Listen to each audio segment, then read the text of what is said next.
Howdy once again, my friends. George Rodriguez, El Conservador, talking to you on KLUP 930 AM radio, The Answer. And we've got our good friend Chris Hajec from the Immigration Reform Law Institute in Washington, D.C. And I wanted to reach out because they have recently put out a press release regarding Biden's 100-day deportation halt. This is a halt, yes. No deportations for 100 days. And, what's next? They're going to ask people, the police officers to stop arresting people. The insanity is just beyond belief.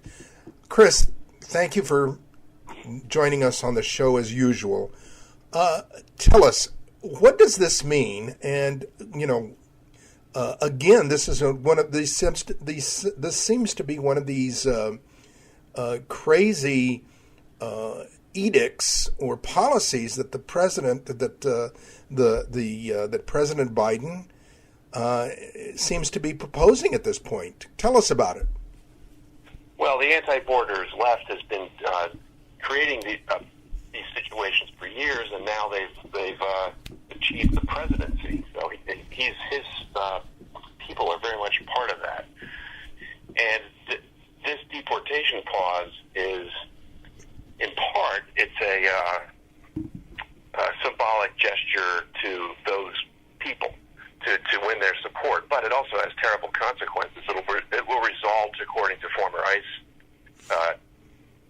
directors, in lots of criminals being released because they can't hold them if they can't deport them. ICE can only hold people until they get deported. So it's going to result in that, they say, and that's just unconscionable. Now, fortunately, the Southern District of Texas has issued a temporary restraining order, which is still in effect, on this deportation pause. So, presumably, the pause is not now in effect. And what's being done now is Texas has moved for a preliminary injunction, which will extend that order. And our amicus briefs were put in support of that preliminary injunction. One of them talked about the law more. The other one, which was done on behalf of IRLI group,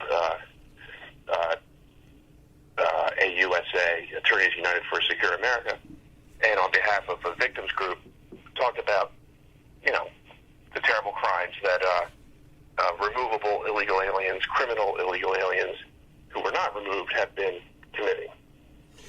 We had as a guest last week one of the angel moms, and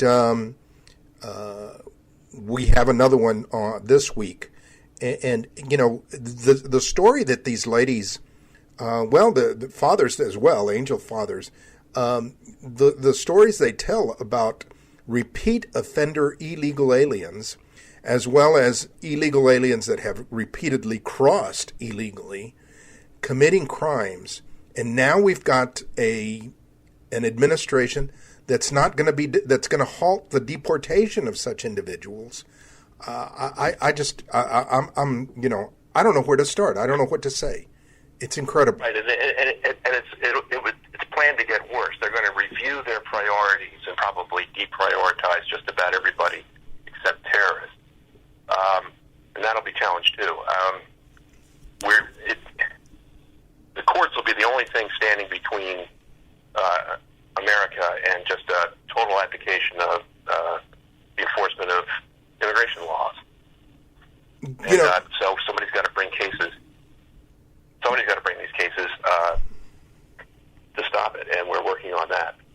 It seems like they are. Who was it? There was a sheriff that recently made the comment that they have defunded ICE and the Border Patrol by telling them, by restraining them, by limiting them with executive order. They've abolished them. Yeah, I mean, it's politicians have been calling for the abolition of ICE.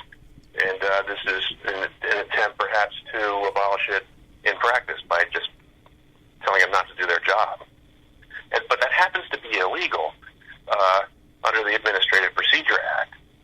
You can't just do things for arbitrary reasons. You can't do crazy, irrational things as a federal agency. So these can be challenged in court. Now, there is, Biden has been talking about an expanded pathway for citizenship. I would imagine if they decriminalize all sorts of things, criminals, people that we would consider criminals, are going to be eligible to become citizens. Oh, yes. No, I understand that bill is extreme that he's sent to Congress, and I've also heard that it's probably doomed. It's not going to pass. Yeah. Well, we've got filibuster in the Senate. I read this morning in Politico that there are Democrats that are beginning to worry about what is happening at the border. Needless to say, what is happening in our own backyard with these people being released. I mean, or not being deported, should I say? I don't know. Do you think that sanity and the law of and the rule of law and order will prevail? I think in the end, yes, it will prevail. I think he can be stopped from doing extreme things. If he's smart, he will do less extreme things, and there will be less enforcement than there was under Trump. And perhaps some sort of amnesty for so-called dreamers passed, but not a wide amnesty.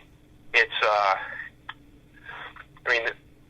these initial steps he's taken make it look like he's going to be worse than Obama was,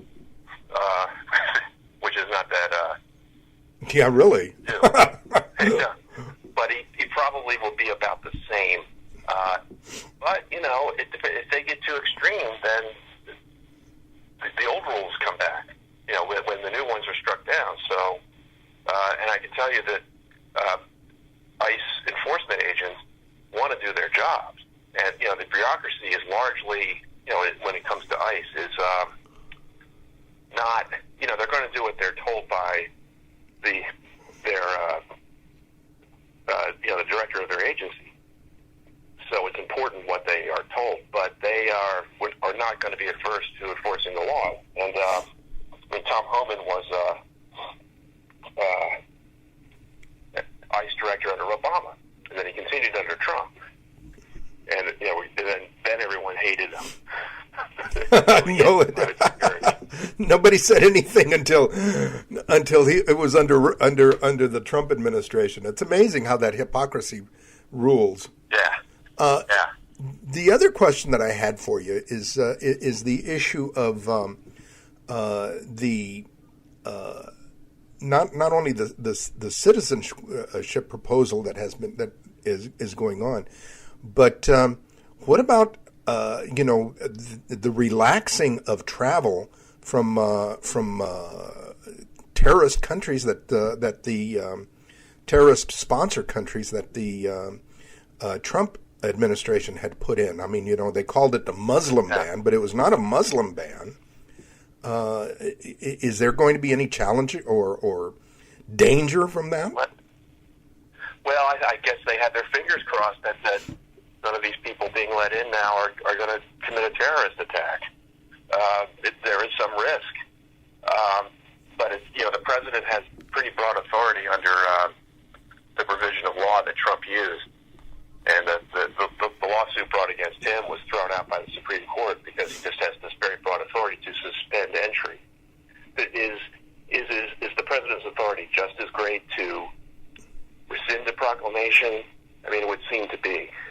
So I'm not sure if that could be challenged. Again, it's one of those symbolic things, but it carries a risk. I mean, as it does. Yeah, the risk is real. I mean, never mind the legality of it. Okay, we understand. If one president can do it, the next president can do it. The question is the wisdom of allowing folks from these countries in. That's the question. Now, Yeah, I mean, it's the reasons Trump had are still there, and it's just it's playing Russian roulette. It's throwing the dice, and for political reasons, it's very very irresponsible. And also this amnesty bill. I do think it's important for people to contact their representatives and senators, especially senators, and tell them what they think of that. And because it doesn't look like it's going to pass, but we don't want it to pass. Got it. And it would be a disaster if it did. Yeah, and so you would recommend that our listeners call the senators and say something. Yes. Gotcha. Yes. And their representative. Gotcha.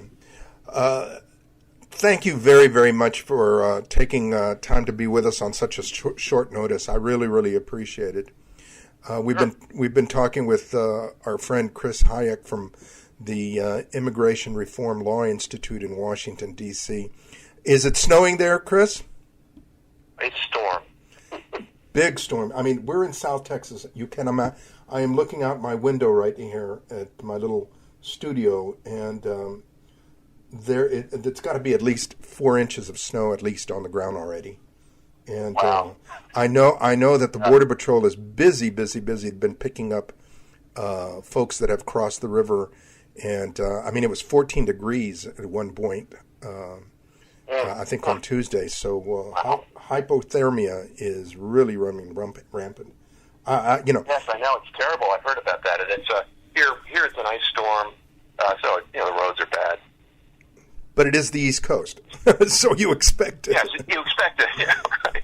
Here, it's not that out of the ordinary, but we are freaking out here. Yeah, I bet. Well, they warned us of this. They've been talking about global cooling for years. Oh, that's right. I forgot. Here it comes. Yeah. Oh, wait a minute. That was global warming. Yeah, well, that was. Whatever. Yeah. It was. It's because I've been driving my SUV. Chris, you have a good one. Stay warm. Stay safe. Thank you very much for being with us. Thank you. Sure. Bye. George Rodriguez, El Conservador on KLUP 930 AM radio. The Answer.